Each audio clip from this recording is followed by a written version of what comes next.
मित्रहो, सुप्रीम कोर्टाच्या एका आदेशाचा आता सर्वसामान्य नागरिकावरही मोठा परिणाम होणार असला तरी सुद्धा सर्वोच्च न्यायालयानं अत्यंत कठोर भूमिका घेतलेली आहे.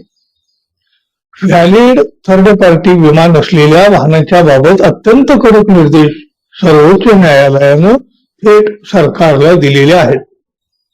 त्याचबरोबर पायलट प्रकल्प सुरू करण्याचे निर्देशही न्यायालयाकडून दिले गेलेले आहेत.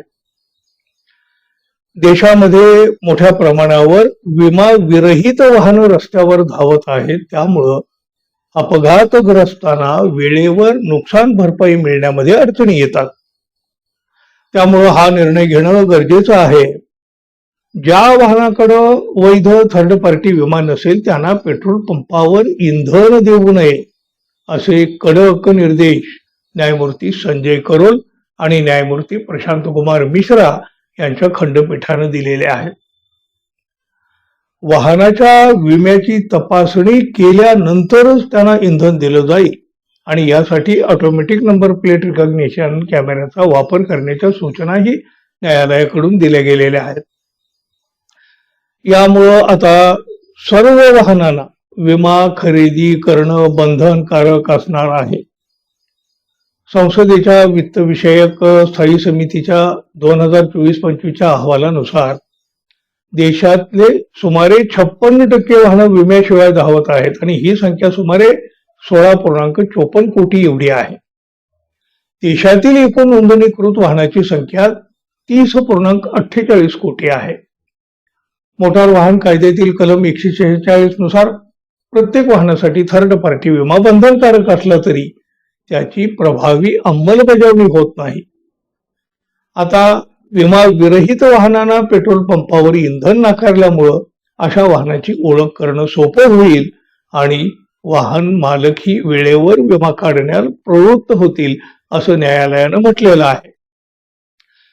सर्वोच्च न्यायालयानं 2018 मधील आपल्या आदेशाचाही उल्लेख केला. त्या आदेशानुसार नव्या कारसाठी 3 वर्षाचा आणि नव्या दुचाकीसाठी 5 वर्षांचा थर्ड पार्टी विमा बंधनकारक करण्यात आलेला होता.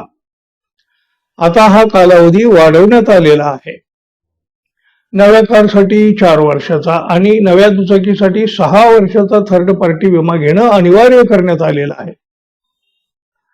या संदर्भात आवश्यक मार्गदर्शक सूचना तातडीनं जारी करण्याचे निर्देश न्यायालयानं IRDAI ला दिलेले आहेत. त्याचबरोबर राज्य पोलिसांना अशी मोबाईल उपकरणं किंवा ऍप्स उपलब्ध करून देण्यासाठी सुद्धा सांगितलं आहे की ज्यांच्या मदतीनं घटनास्थळीच वाहनाचा विमा तपासता येईल आणि नियमाचे उल्लंघन करणाऱ्यावर ई चलन जारी करता येईल.